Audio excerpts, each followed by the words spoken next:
नदिया किनारे बांझिन तेरे आता मने मने बिलखेली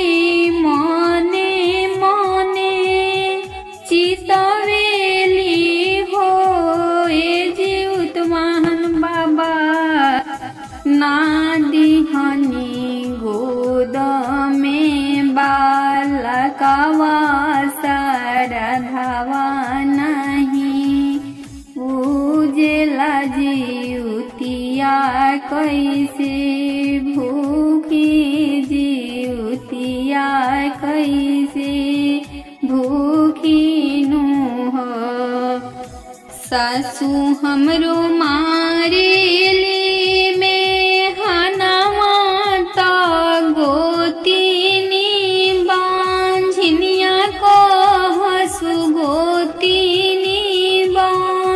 झिनिया को हसु हो जीवित बंधन बाबा पियावा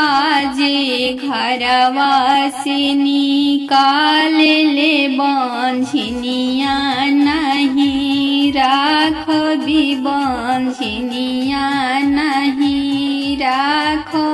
भी हो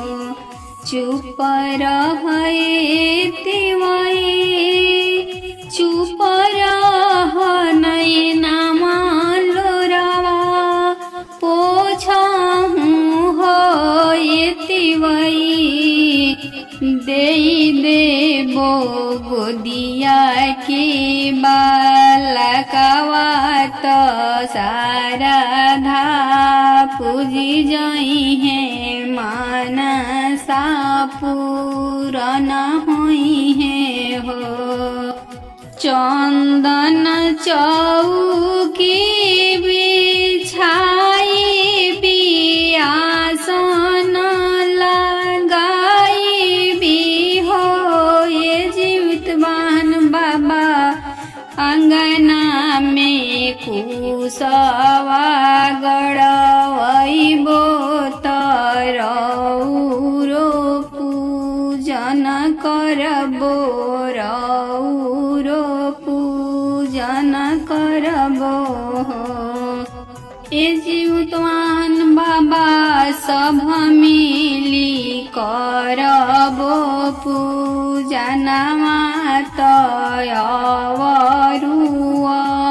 रज करबो अवरु बिनतिया करबो अमर होई है सोहाग जनम हावातिन जनम हावातिनी हो तिवई खेले लगी है गोदिया में बालकावा तो जीवतिया रत करी ह जीवतिया बरत करी ह जीवतवान बाबा दे दीना गोदिया में बालकावा सरधवा हमरो पूजी जई है मानसा पूरन होई है